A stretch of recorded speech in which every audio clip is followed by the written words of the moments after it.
All right, we are on day 12 of 30 for my learning Japanese using AI.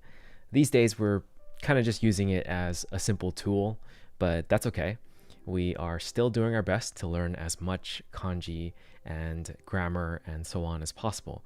Those are going to be my main two focuses, and this time I do have my watch with me, so I'm going to set a timer. We're going to start with learning kanji, and we already decided which kanji we want to learn.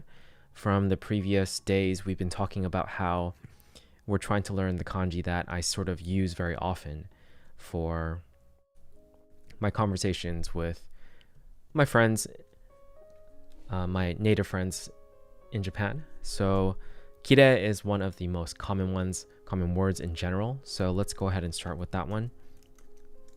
Kire. And honestly, it's a very, very busy looking kanji. Like, I cannot tell what is there right now unless I zoom in. Hold on. Let's do that. Yeah, it looks like a very, very difficult kanji. So let's get a breakdown of it from ChatGPT real quick. Means beautiful or clean, is typically read as kire. So the first one is ki, and the next one is re. They both basically mean beautiful or lovely, beautiful, elegant, rarely used alone. All right, so we have our notebook here. Let's go ahead and do a little bit of practice. They do break down one of the radicals, or I guess two of them. So the first one right here, ito, which is thread. I've actually learned this one in language school before, but I don't remember it very well. Suggest connection to fabric or something thread related. And then shika, so a deer. Interesting.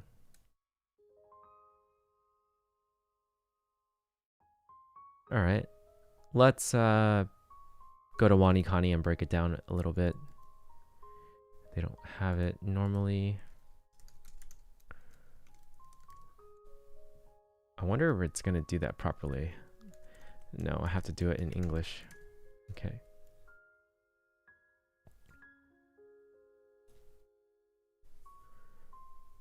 Okay. So kanji composition. Let's start with beautiful. So we do have thread right there. It looks like we're going to be learning a lot of kanji just based on the radicals of kire. Okay. Thread right here. Start writing it down.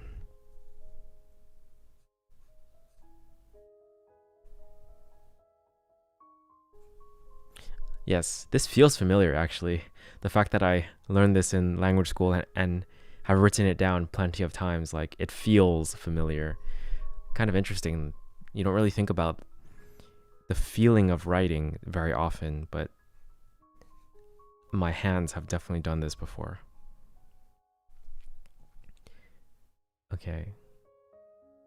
It means ito, or the way you say it is ito, and it means thread. Again, I'm just gonna ignore mnemonics for now. I can already see that it's about poop, so I'm just not gonna go there. But let's see.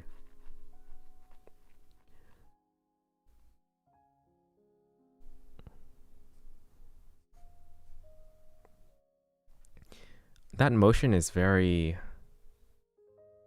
satisfying for some reason. It's like doing the same motion somewhat twice, almost, at a different angle.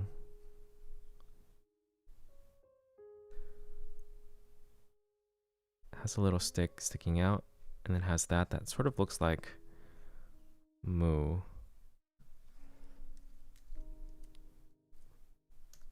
Sometimes I second guess myself. Show me the katakana, please.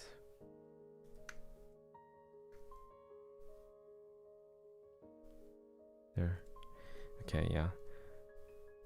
Sometimes I mix up mu with a different katakana. Okay, I should just stop second guessing myself with katakana. So far, I've been correct. It's like when you don't use katakana very often, it's easy to forget it, I feel. Okay. So yeah, there's that mu there, but with an attachment on top. And then a line and two things, sort of like sparkles, I guess. All right.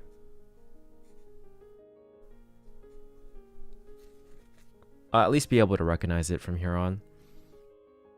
Let's go ahead and exit out these ones.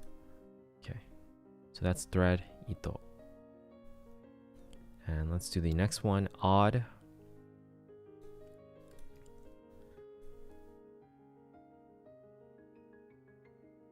I don't know if this actually means odd or it's just the thing they call odd. Because sometimes Wanikani just names its own radicals, so...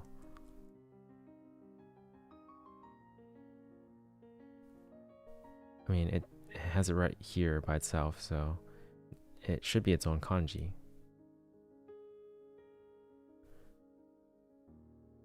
There's only one onyomi, which means it's probably something that always goes with a different one, a different kanji.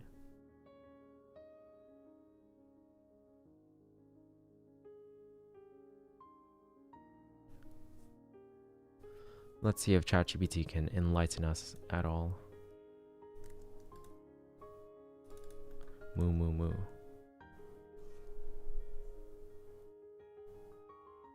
The kanji means strange, unusual, or curious. It is commonly read as ki in onyomi.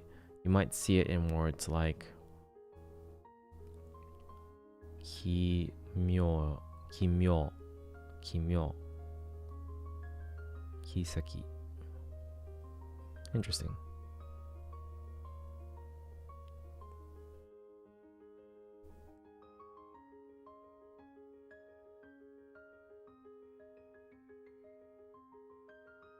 Huh.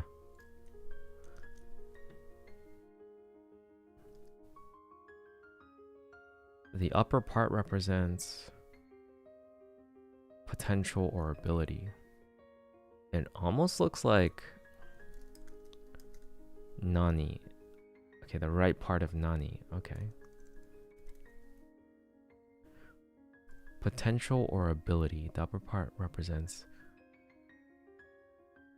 I'm actually gonna type in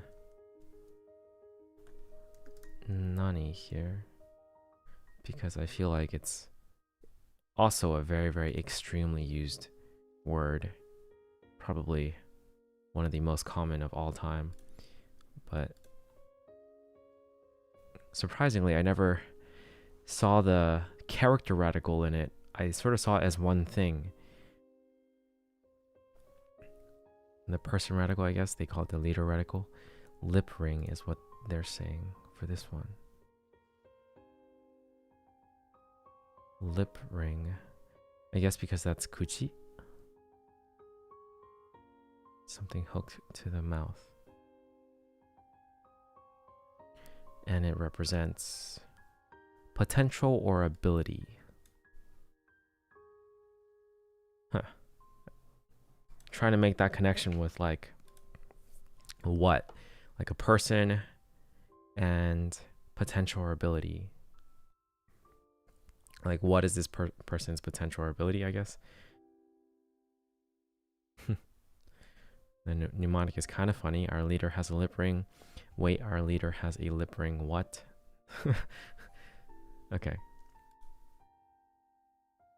Let's just write that one real quick. So, person radical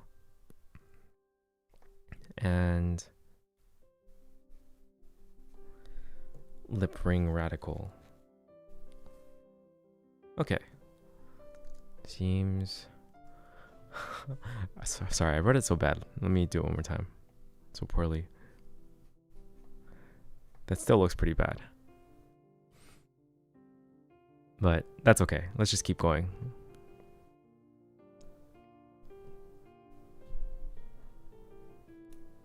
All right, we're going to...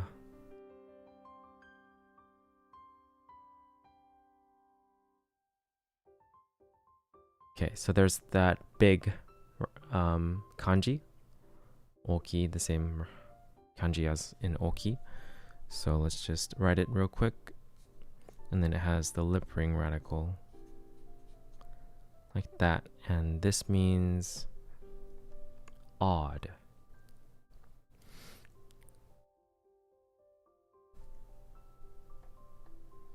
Okay.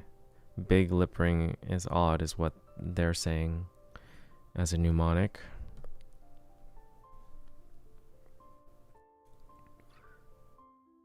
Thread and big lip ring.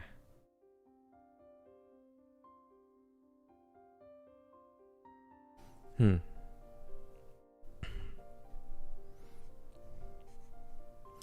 this is partially why I feel like I don't want to do the mnemonics, because now I'm gonna see this kanji character and think of thread, big lip ring, which I guess somehow relates to beauty. A threaded big lip ring.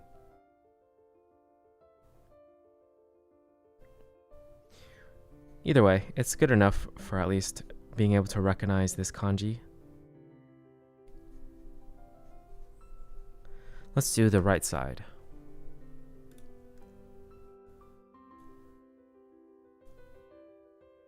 Where is it? Back here? Okay. Man, this one looks intimidating, honestly.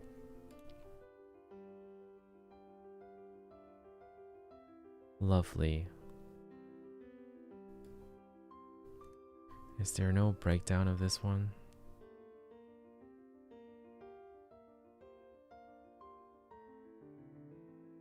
Is it special to Kire? That's interesting. There was a breakdown earlier from ChatGPT Shika. So that's kind of surprising that we're not seeing that. Let's just type in Shika in Wanikani real quick.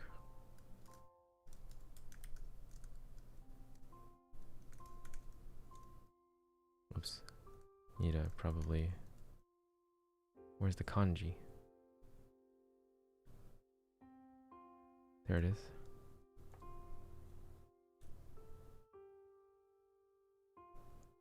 Alright, let's do a little comparison real quick.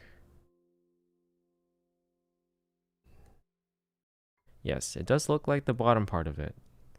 So it's kind of surprising to me that I guess Wanikani just left out the fact that the kanji composition consists of shika in it. Alright.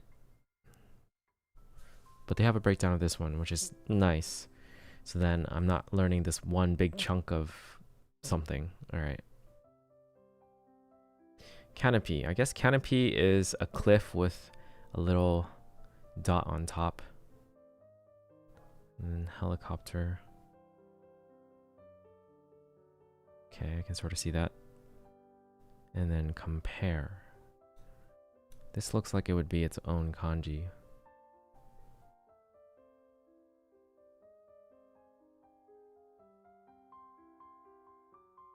Of the spoon radical. Spoon radical.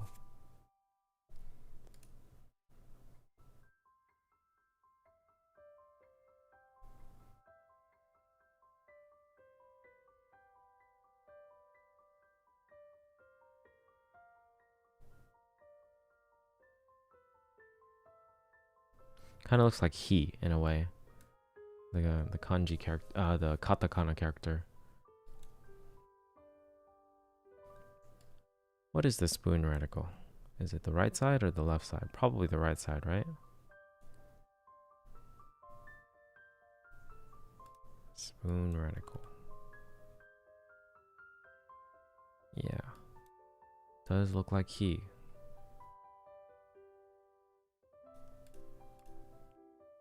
Alright, so... Huh. It's even called he. So...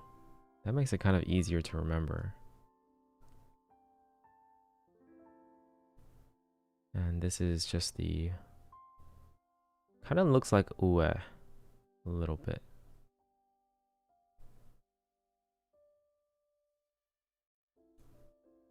And it's at the bottom with the helicopter and the canopy on top. Okay. He means to compare. I can see that in the radical itself.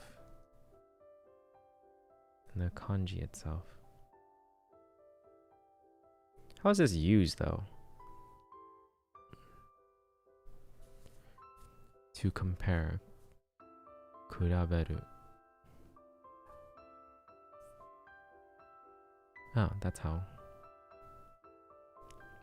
Kuraberu. Kuraberu. A new vocab word, I suppose. Let's add this to vocab real quick. We haven't been doing vocab as much. Kuraberu.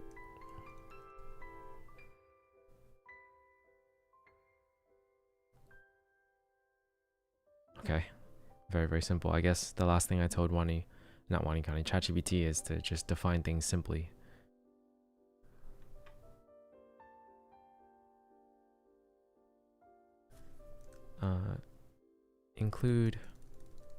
Include example sentences, please.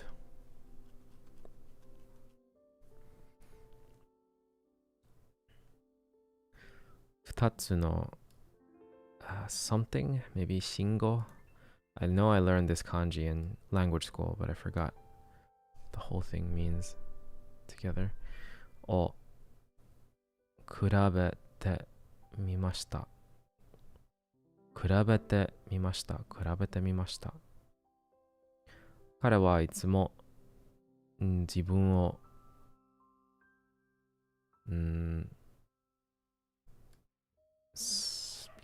I'm not sure what this one is. It's a kanji for hokka, I believe, but I don't know how to read it. と比べます. Let's see. What is this? 他人. 他人. Another person. Others are strangers. Alright. この町は what is this? と比べてずいぶん変わりました. This is the kanji we're going to learn later. But let's find out what this means.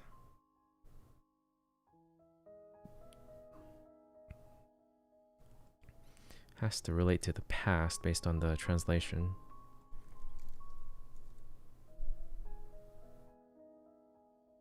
Oh, mukashi. Okay, got it.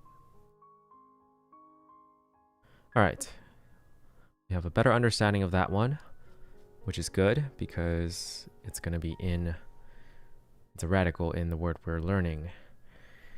Man, I feel like I could have just done one whole session based around kire and that's it.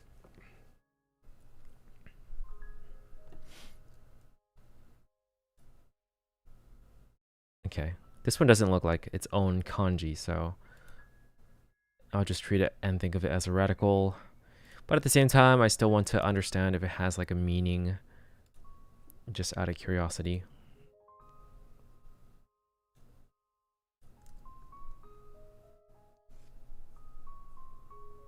What happened here? Oops. Let's refresh.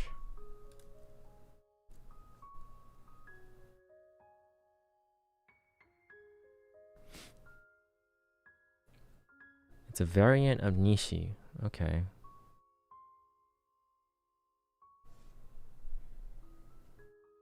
Okay, I can sort of think of it like that.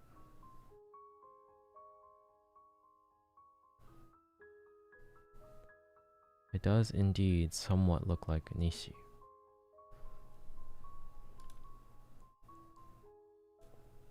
And then the canopy radical.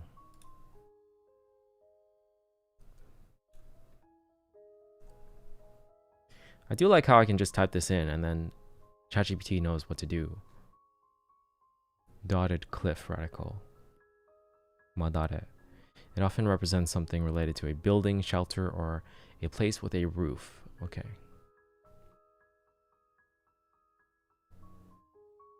Mise.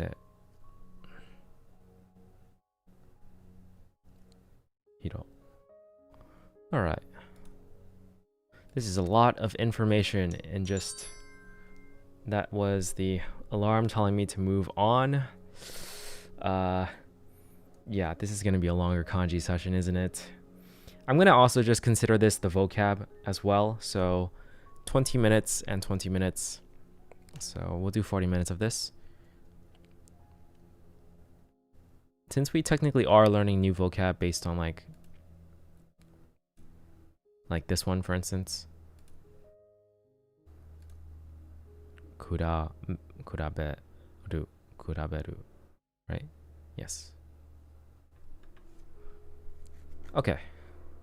Let's exit out that one. And we have the canopy one, which is the dotted cliff and is also an omise and has like a meaning closely related to like building or structure or something. This one's like nishi. And this one is compare. And you put them all together to make deer. Wow. What? How? Why? I don't know.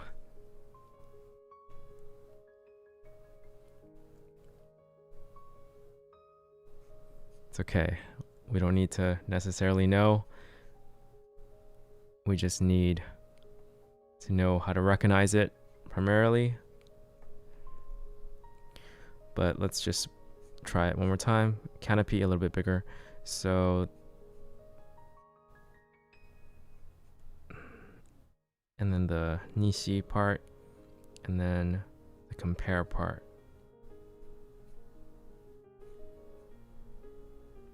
And that is shika.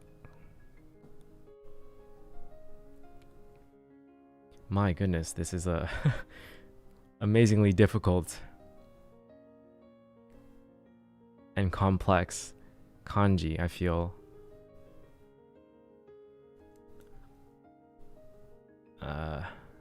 Yeah, I'm gonna type it in just to see if they can break it down.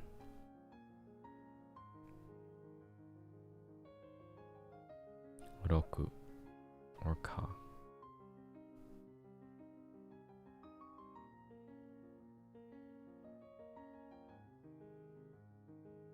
And at least now when I go to Nara Deer Park, I'll be able to recognize certain signs that include shika in it.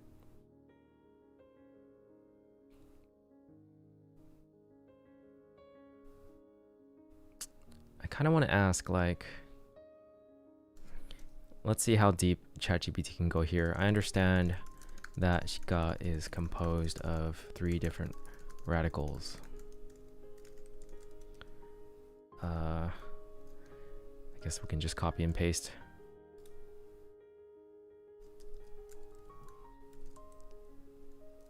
Dun dun. Helicopter.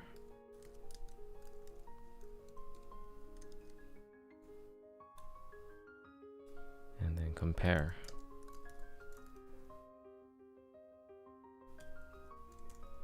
Can you explain how these fit together?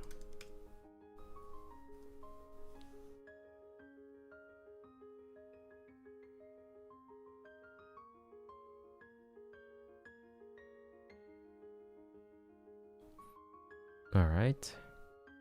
How these radicals fit together. In shika, the radicals don't necessarily give direct hints to the meaning of deer. Instead, they combine to form a composite kanji that evolved over time from its pictographic origins representing the animal. The cliff radical, dotted cliff radical, and nishi, or west radical, form the top part, giving the impression of shelter or covering, though in this case it's a visual placeholder. And this forms the bottom part of the kanji, balancing the shape of the character.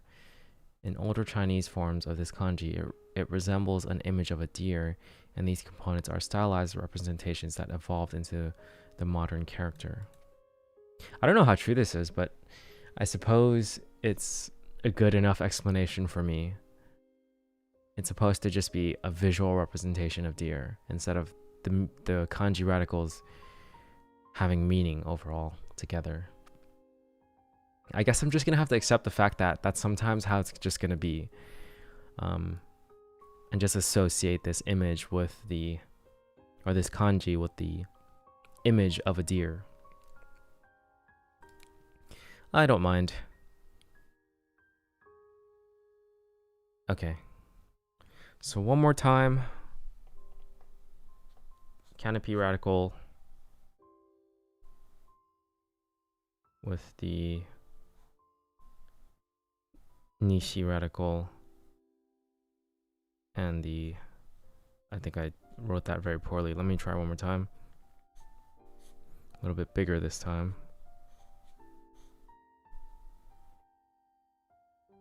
The one that looks like ue, it kind of trips me up a little bit. There we go. I think that was better. Okay.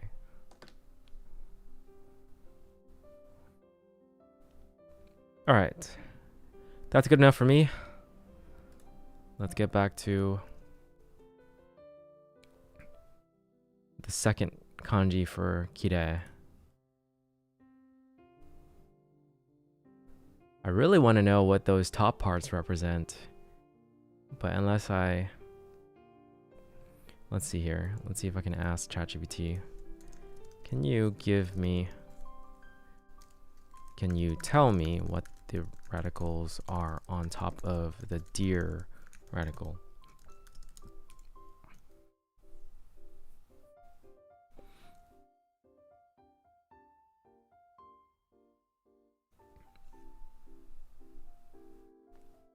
So it's saying it's the sheep radical. I don't know how much I believe that, to be honest,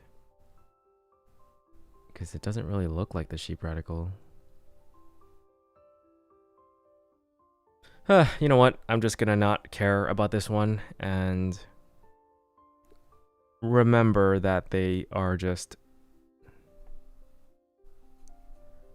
this sort of weird box-like thing with something in it.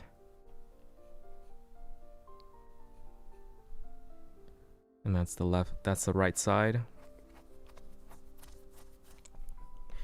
And then the left side contains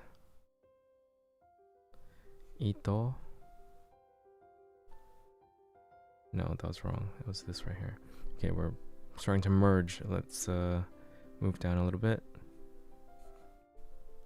Ito. And then there was something right here. What was it again? It was this, right?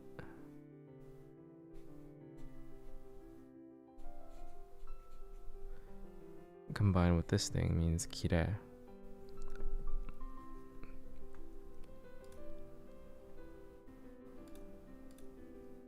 Once again, my objective is not to be able to write this perfectly. It's just so that whenever I see this, I'll know that it's kire from now on.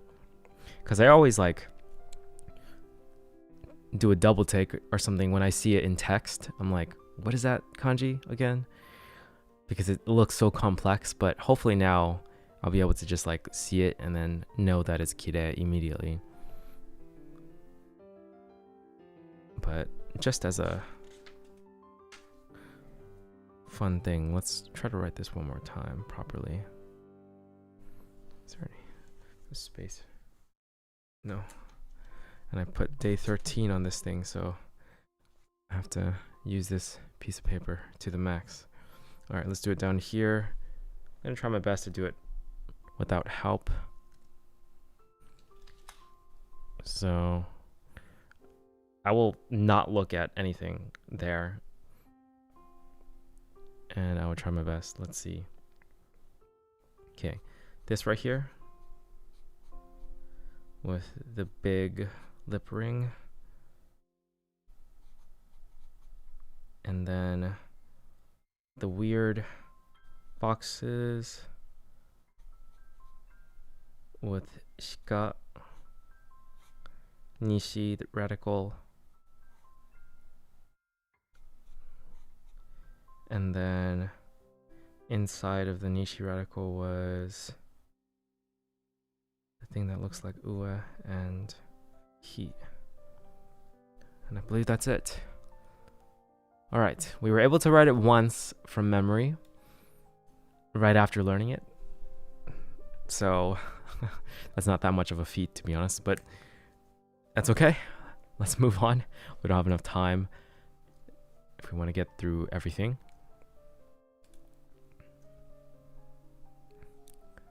So let's do the next one I said we would do for this stream, which is kawaru. Let's do that one. Kawaru. Kawaru. And we'll just type in the kanji character. By itself, it means hen. But most of the time I use it as kawaru or kaeru. Actually, no, I feel like I say hen sometimes. Like whenever I say something is weird.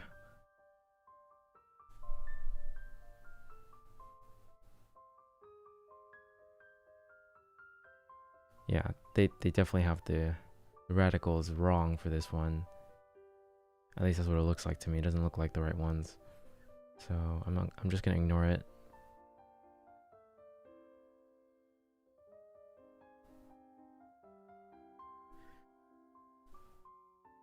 Alright, let's go ahead and just look it up on Wanikani.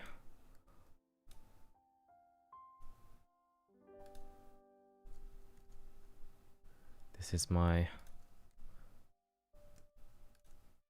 preferred method now. Just looking things up like this.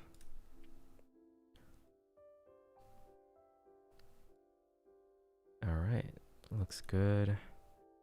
Ah, there it is.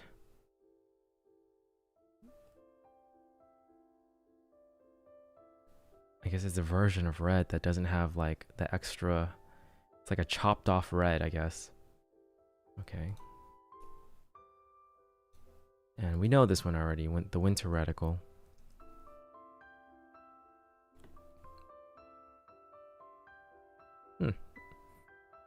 Alright, let's do this. Red.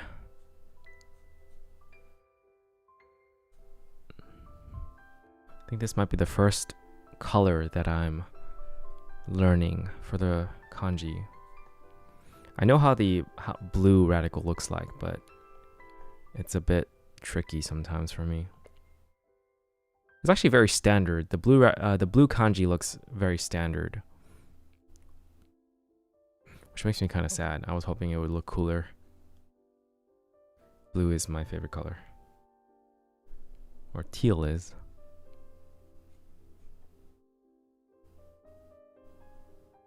Is there a breakdown of this? Not really. I guess it's just looks like earth, and then 2 legs and 2 dashes on the side, almost like that armor thing in ancient times. That I used to play a lot of Dynasty Warriors when I was a kid, so I think of this as like that armor plating on the legs, I guess. I mean, I think that's a common armor thing, not just for ancient times. Alright. That's red. Got it. One more time. Earth thingy. 2 legs facing left. And then the armor thingy. Okay. That's just how I'm going to remember it.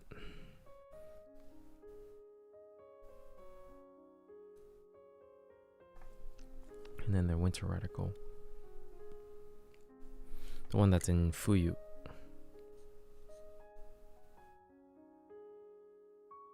Okay, I feel like I need a sneeze. Okay, I sneezed. Let's keep moving on.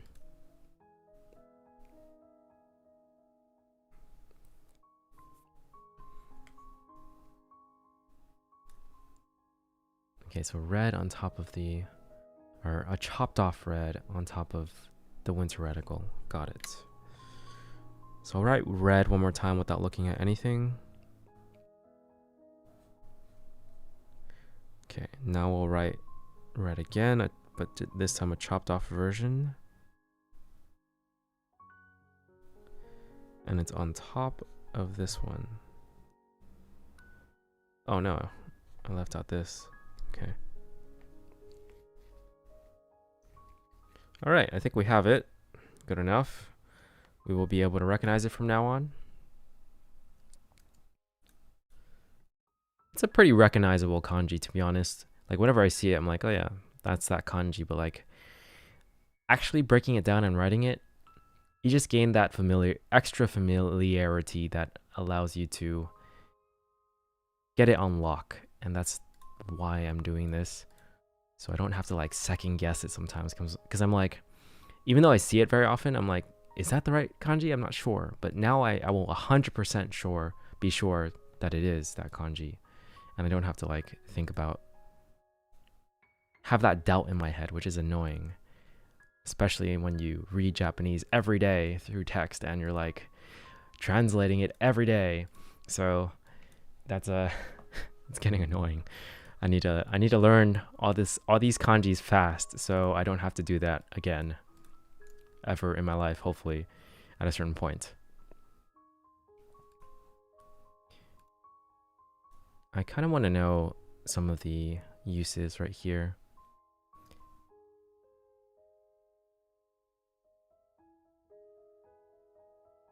There's kaeru, the one that I mentioned, to change something.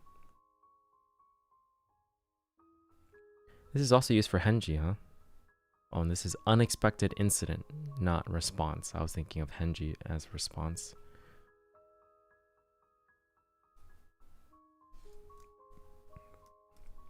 Okay, let's move on to the last one. And what is the last one? Right, okiru. Very, very random one that I just put in, but I see it a lot, so I want to learn it.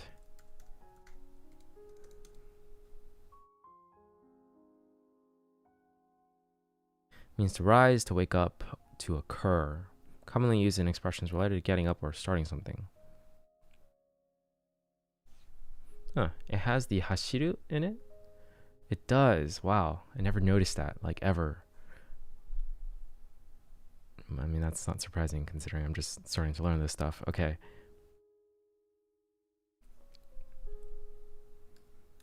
Let's bring it in Wanikani. At this point, I should just do the Google search. I feel like it's faster. Oh, there it is. Go to kanji composition, and it does have hashiru, which I can recognize, but have I practiced this one before? I don't think I've practiced it before, but it's a very easily recognizable kanji, I feel. I was gonna say that it does look like foot.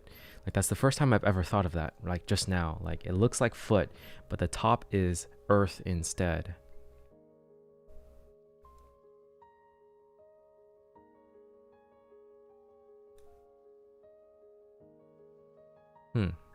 That's cool. Never thought of it like that. I don't think I need to write this one down. It's pretty simple enough. I just write it in my head real quick. Okay. I might have practiced it at some point. It feels familiar when I think about it. Okay. This is oneself. A very interesting looking kanji that represents oneself. Looks for a backwards S. Does look like a backwards S in a way.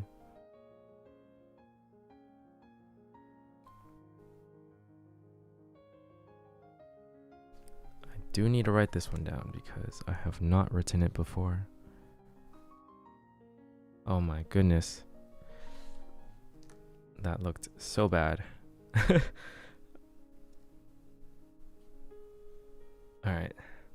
That's better. Backwards S. Pretty easy to remember, to be honest. So, wake up. oneself and hashiru together. Let's see what ChatGPT has to say about this one. Okay, the meaning is consistent, which is really good. Makes me have a bit more faith in ChatGPT.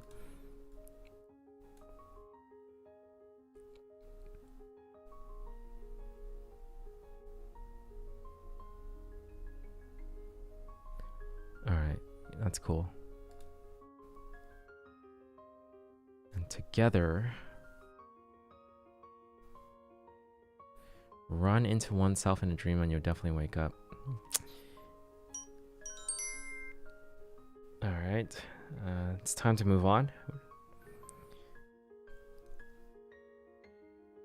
I don't like this mnemonic that much, primarily because it's not true. I feel like at some point I've run into myself in my dream and I did not wake up. Okay, let's see. Okiru. Run and oneself. I guess I'm not gonna have any meaning behind it. I'll just remember that that's what wake up is.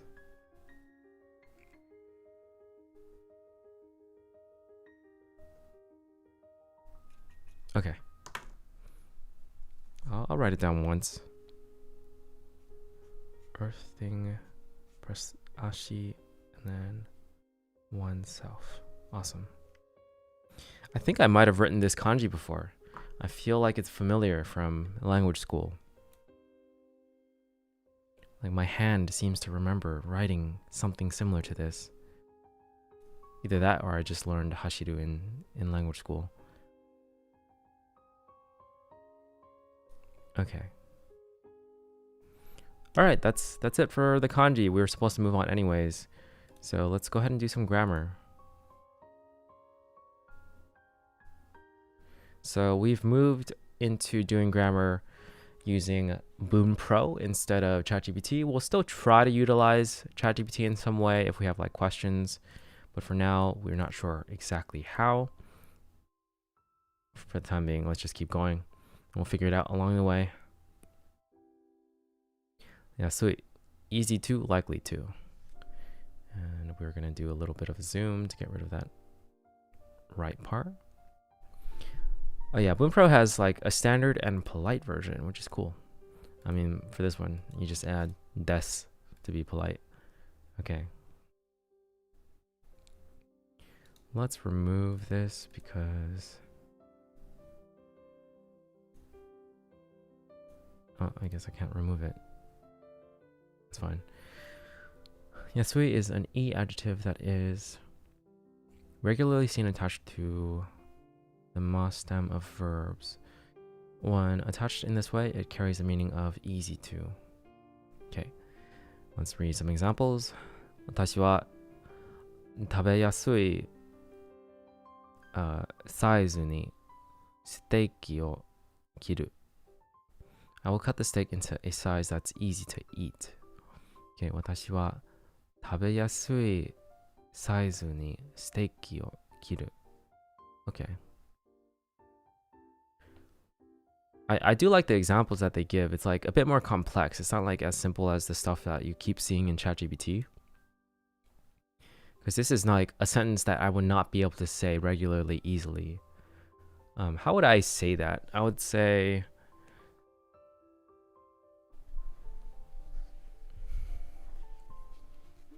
I think I would have said something like...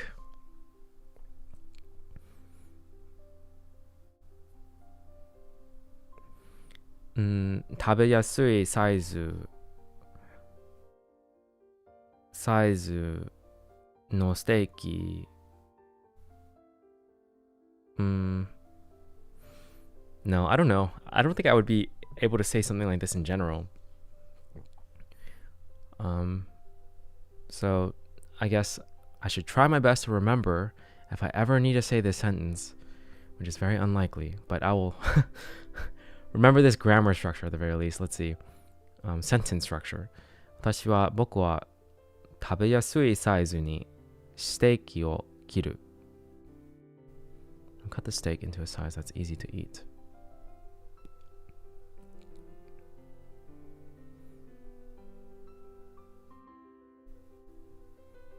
Like that, this use of ni is a good one.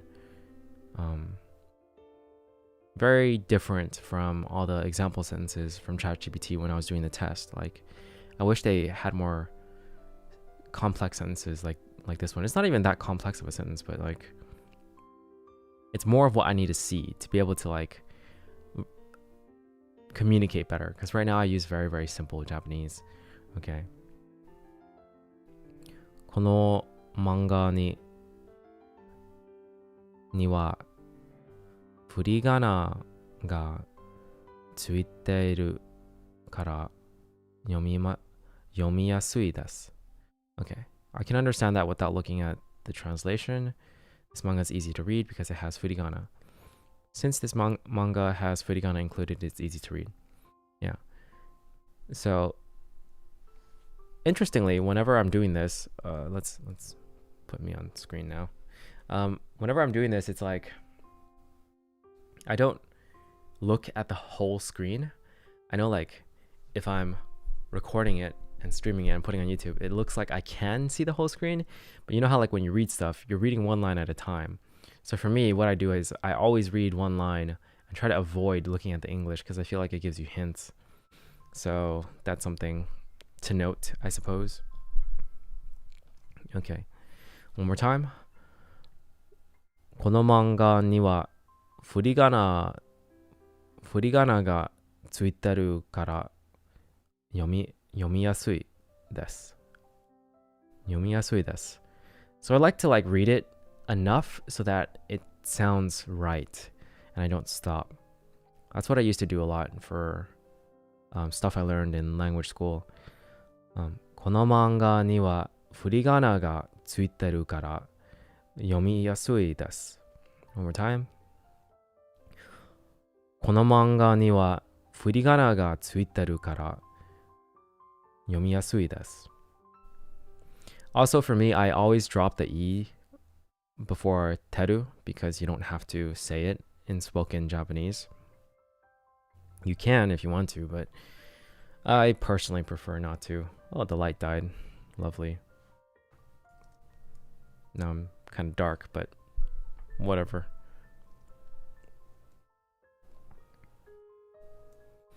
Sometimes Yasui has a translation that is a bit closer to prone to A.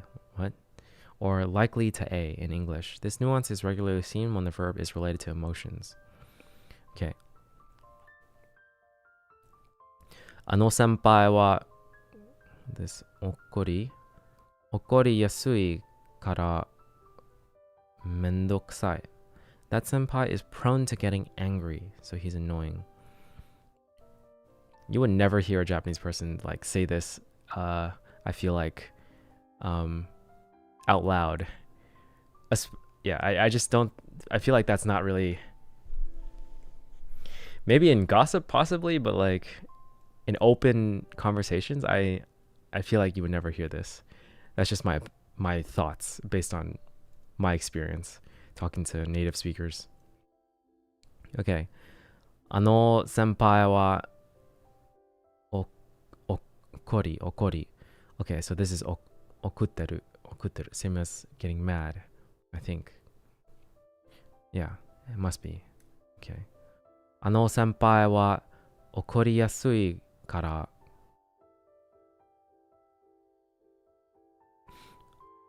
めんどくさい. Okay, got it. Prone to. Does it a lot. Easily gets angry. I can see that. Yeah.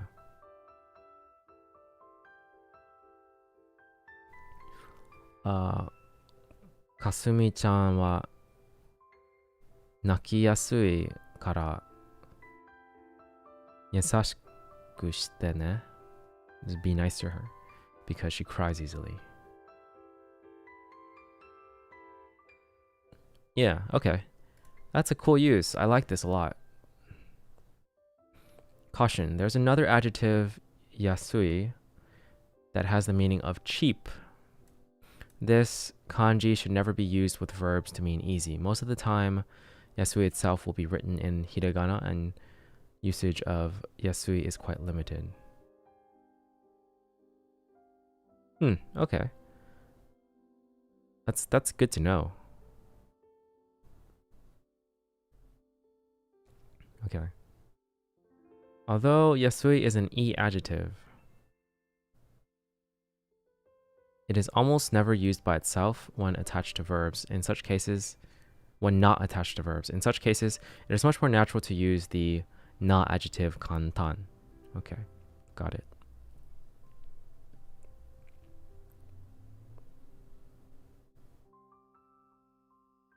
I think they give... Do they give any examples of what they just said? Yeah, they do. Okay.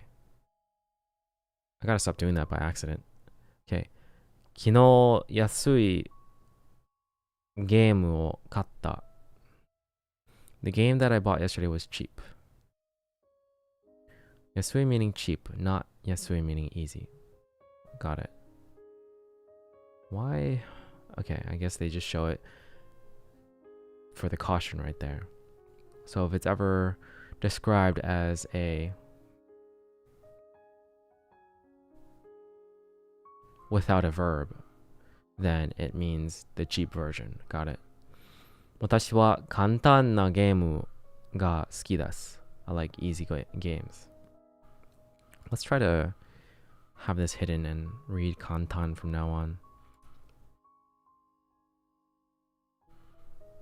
All right. Then we have some examples right here, so we can get some listening done as well. ケーキは作りやすい。ケーキは作りやすい。Hopefully it's not too loud. One more time. ケーキは作りやすい。ケーキは作りやすい。Let's try reading it first and then playing it afterwards. I think that's better. There's only a few examples, so this won't last too long. Okay. この魚は食べやすいです。この魚は食べやすいです。この魚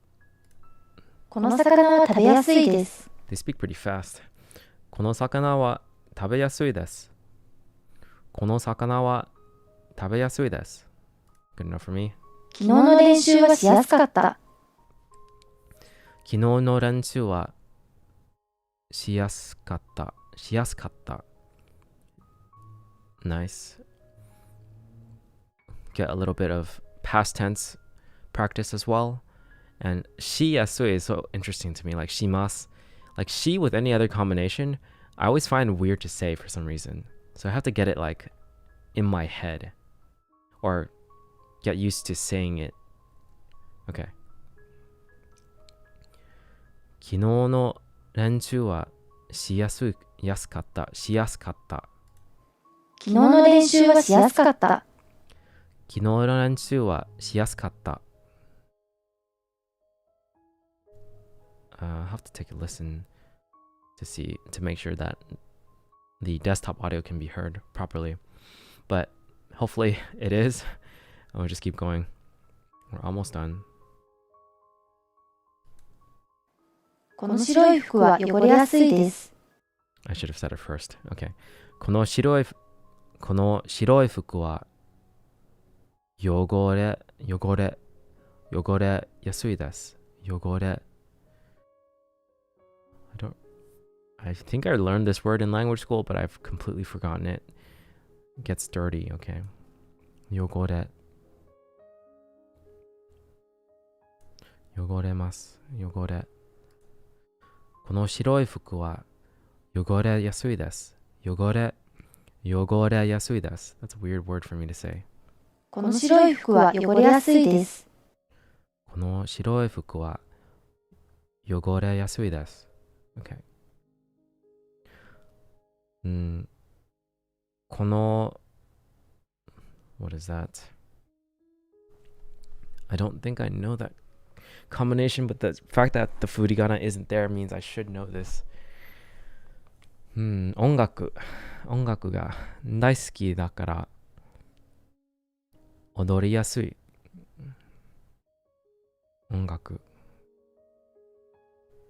この音楽が好きだから踊りやすい。この音楽が好きだから踊りやすい。All right. I feel like I've gotten a good amount of practice, and this is why I really, really like Boon Pro. It's just such a useful tool. I am very, very happy to be using it again.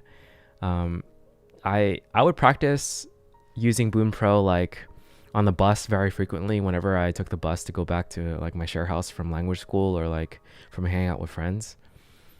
So just practice for a good 20 or so minutes every time.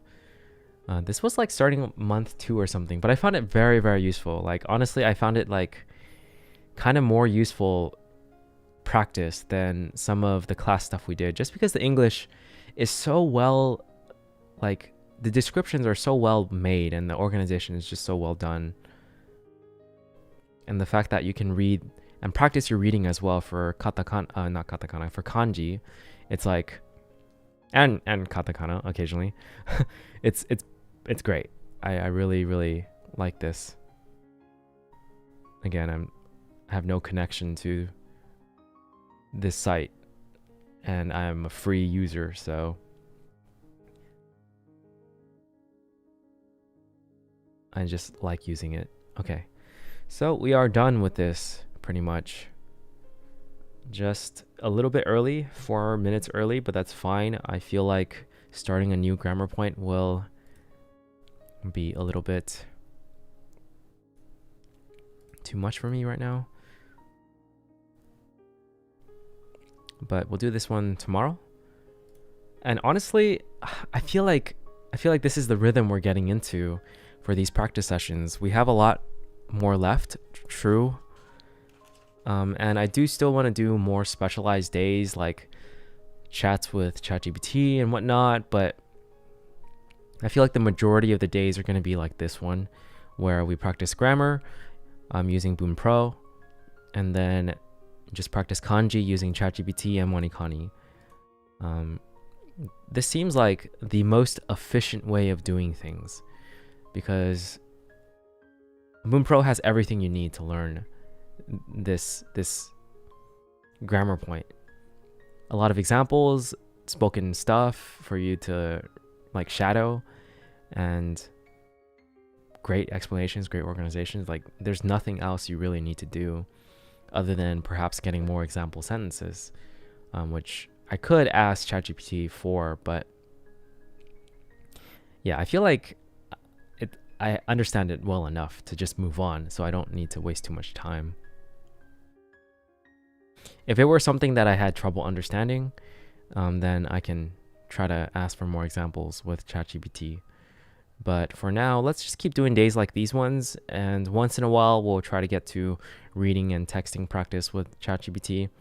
I just feel like a good week of doing something like this that's consistent is better practice than doing too much random stuff every single day. I know it's like not as fun and not as interesting, but I think it's better in the long term for my practice. And we can do more interesting stuff in the future when we have a higher level, because honestly, like if I were to do the texting and reading stuff, it's just going to be constant looking up of kanji and vocab, and that is not going to be that fun, to be honest. So yeah, let's keep going from here, starting tomorrow. All right, catch you guys in the next one. Peace.